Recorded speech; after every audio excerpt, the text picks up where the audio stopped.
Good morning students, welcome to online class. Hope you are keeping well by the grace of God.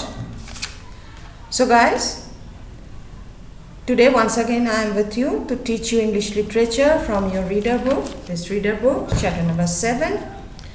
And the name of the chapter is, it is a prose, There Will Come Soft Rains. So guys, it is the continuation of the previous chapter. In my previous lecture, I had completed the reading and I told you that I will explain the content of the chapter. Since online class is going on, so it is not possible for me to explain you line by line. So I am reading one paragraph and I am going to explain the same. So you have to understand it accordingly. Is it clear to you? Okay.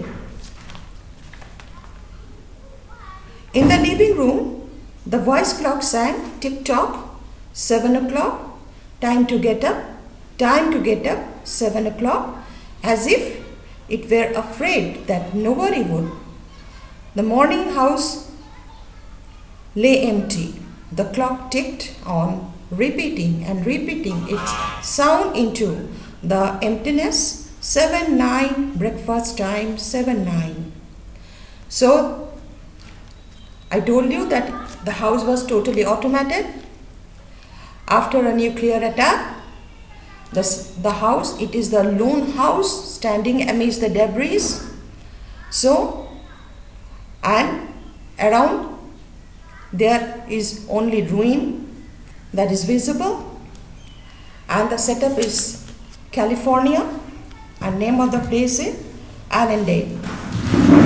So the tick-tock watch, it is announcing that the voice is coming from the watch or the clock, and it is announcing 7 o'clock.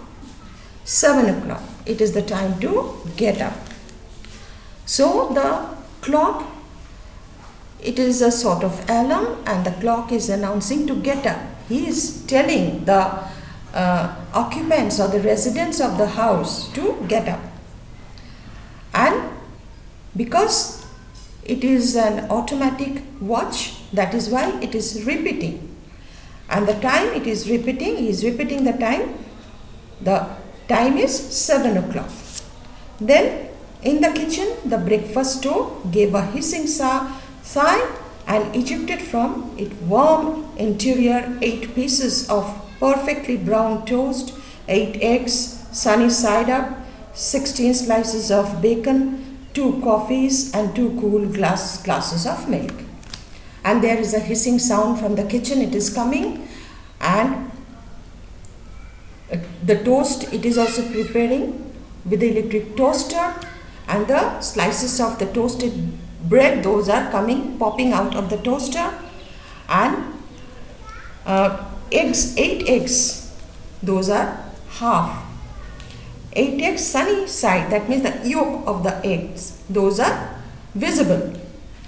And 16 slices of bacon and 2 coffees and 2 glasses of milk, chilled milk, cold milk. Today is August 24, 2026, said a second voice from the kitchen ceiling. In the city of Allendale, California, it repeated the date 3 times of memory's sake. Today is Mr.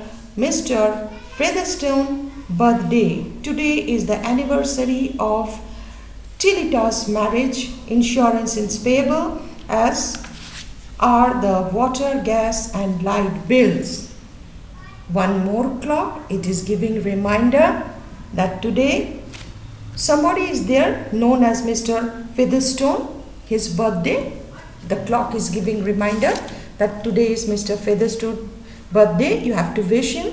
And today is the marriage anniversary of Tillita. You have to wish Tillita also. Apart from that, you have to pay the premium of the insurance and water, gas and light bills. That means the electricity bill you have to pay. Somewhere in the walls relays clicked, memory tape glided under electric eyes. 8.1 tick-tock. Then once again 8.1. One more reminder. 8.1 o'clock, off to school, off to work, run, run. 8.1. That means that tick-tock was giving the ultimatum, and it is again and again it is repeating 8.1. That means 1 minute past 8. Now it is time to go to work. It is time to go to school. Run, rush. But no door slammed. No carpets took the soft tread of rubber heels. It was raining outside.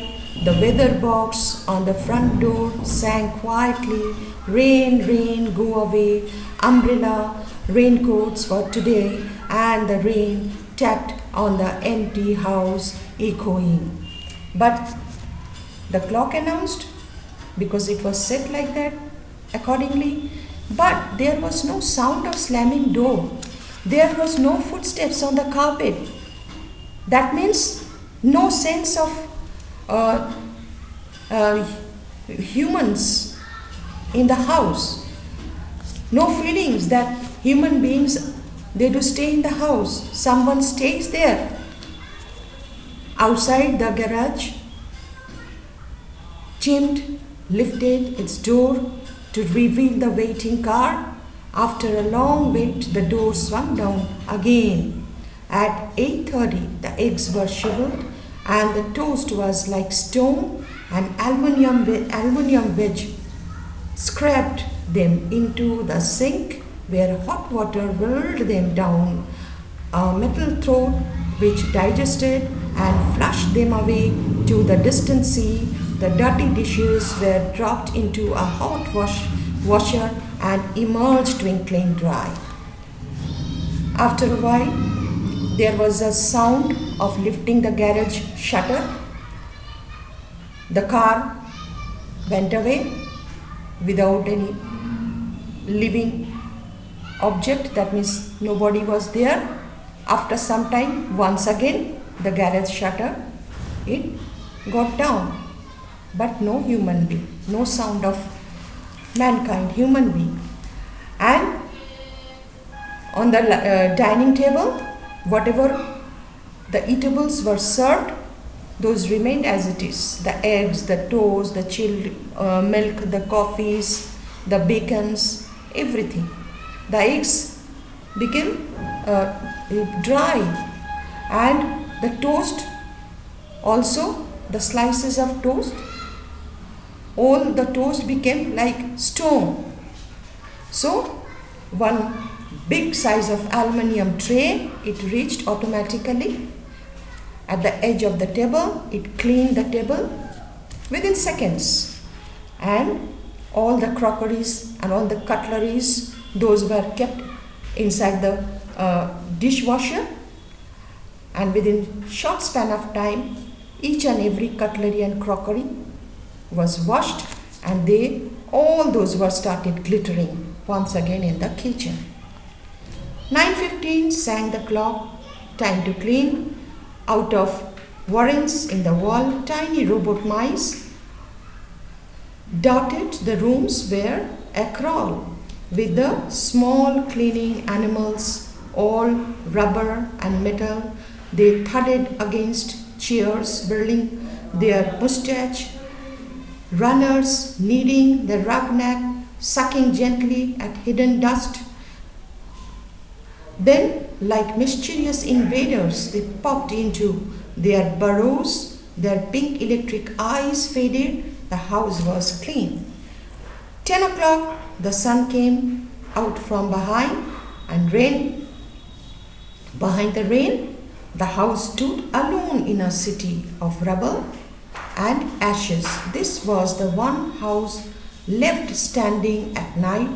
The ruined city gave off a radioactive glow which could be seen for miles. Once again the clock announced, now it is time to clean up the house. Some robot mice, they came from the wall and they started walking. They started cleaning, they started weeping and sweeping the floor, each and every nook and corner. with their mustache, and they cleaned it. Within few minutes, the entire house became spick and span. The house was clean. It was cleaned. 10 o'clock, the sun came out from behind. At 10 o'clock, the rain stopped and the sun was visible. The house stood alone in the city because in the starting of the chapter, I told you it was the lone house. It was standing amidst the debris, amidst the ruin. So, and the sun came out from behind and rain. The house stood alone in a city of rubble and ashes. This was the one house left standing at night. Ruined city gave off a radioactive glow which could be seen for miles, and the house was visible actually from miles. The house, it consists of radioactive glow, just like radium. From far distance, the house, it is visible. 10:15, the garden sprinkled whirled up in golden founts, filling the soft morning air with scattered of brightness. The water pelted window panes running down the charred west side where the house had been burned, evenly free of its white paint.